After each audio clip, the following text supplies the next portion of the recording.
Let's talk about how to fix an altitude deviation. Something that I've been asked to do a lesson on. Mostly I've been asked by myself, but nonetheless, this is a good topic for students.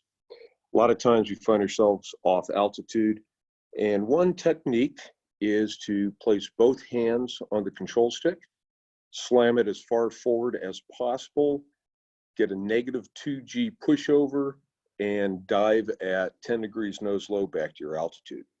That's not really a very good technique. Think of a spring with a weight on it. We displace the spring and let go. It bounces back and forth. It gets high, it gets low, and it takes a long time before it reaches that equilibrium. Think of our desired altitude as that equilibrium. What we don't want to do is go from high to low to high to low and back. We want to hurry up and get back to our altitude. So here is a technique to try for that. One good thing about this is it reinforces what our USUM teaches during stand-up EPs, and that is MATL. We want to maintain aircraft control, analyze our situation, and take appropriate action, and then land as soon as conditions permit. So first thing we want to do is maintain aircraft control. The minute I realize that I am off my altitude, I'm not going to take action because I don't know if it's appropriate, I don't know what the cause is, and I don't know what kind of action to take. So the first thing I'm going to do is maintain aircraft control. I want to consider my pitch, my power, and I'm going to add one item to that, my trim. So if I see that I'm off altitude, if I'm trying to be at 13,000 feet and 200 knots, I know that the proper pitch for 200 knots is line on line, half ground, half sky, 0 degrees pitch. The correct power for 13,000 feet is 50 plus 13, so 63%, and I should be trimmed up. So the first thing I'm going to do is look inside and set line on line or half ground, half sky outside. Make sure I have 0 degrees pitch. I'm going to look over at my torque, make sure I have 63% set, and then hold that altitude and analyze my trim. Do I need to trim it up a little bit? If so, I'll do that. By doing that, I've also started the analysis phase. For example, I noticed that I was 2 degrees nose high. All right, I know why I'm off my altitude. My pitch is wrong, but I don't know why I had that pitch. So when I adjusted my power back to 63%, what did I see? Was it already at 63%?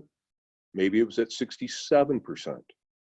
This all starts to make sense now. My power was too high. Maybe I was trimmed up properly, but with a high power, the aircraft nose is going to come up and the airplane is going to try to maintain 200 knots in a climb. So I found my root cause possibly. Once I have held that altitude, so I'm not correcting back, I'm just going to hold that deviation for several seconds here. Then I'm going to finish the analysis. Technique that I use is I'm going to take my deviation and I'm going to double that. So I want a 400 foot per minute descent rate back down to my altitude. By using this technique, what it does is it allows me to be smooth and gentle with the correction so I don't overshoot my altitude and simply have another deviation that I have to fix. So here comes the math then. If we think back to our instrument 1, academics, how do I calculate a VSI? Okay, my change in VSI is going to be my change in pitch times 100 times my ground speed in nautical miles per minute. So if I'm doing 200 knots indicated, and I'm going to use a little assumption here, it would be better to use my true airspeed. It would be even better to use my ground speed. But for our discussion, I don't have that available, so I'm just going to use my indicated. It won't be quite as accurate, but it will be accurate enough for what we're doing. So if I'm doing 200 knots, that ground speed is 3.5 nautical miles per minute. So what that is telling me is 1 degree of pitch is going to give me a 350 foot per minute change in my VSI.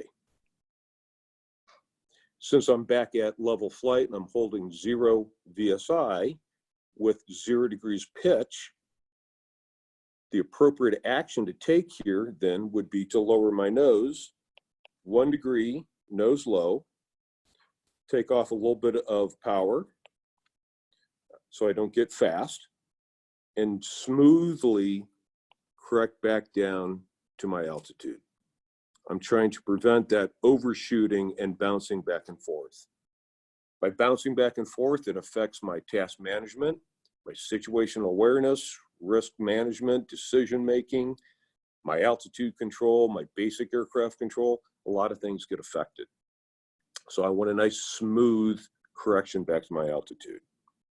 So that appropriate action, once I've maintained level flight, I'm going to lower my nose 1 degree nose low, take off a couple percent power, and start a nice smooth 350 to 400 foot per minute descent back down to my altitude.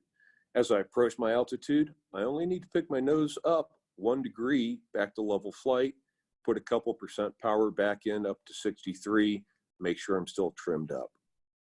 That technique of just dumping the nose, if we go 10 degrees nose low, what this formula tells me is that 10 degrees nose low and 200 knots, I'm going to pick up approximately a 350 foot per minute descent. If you calculate that out, that's 60 feet every second. So by the time I glance at a couple other instruments and come back to my altimeter, I'm already at my altitude with a big, heavy descent. By the time I arrest that descent, I'm going to be low. So how do we fix an altitude deviation? Maintain aircraft control by holding the altitude deviation. Make sure that you're trimmed up, you have the right pitch and power set to stay at level flight. Technique, double your deviation. Think about your airspeed and how many degrees that will be, and use that specific pitch change to smoothly and slowly, at a rate commensurate with your cross-check, to get back to your altitude. You'll find your aircraft handling is a lot better. Your task management will improve. You can now get on to doing other tasks, radio calls, or keeping ahead of the airplane, thinking about what's next, or getting checks done that you're trying to do. As with all of these lessons, if you have any questions, contact another instructor and ask for some clarification, or come find me. I'm Mr. Brown down in A-Flight. Thank you.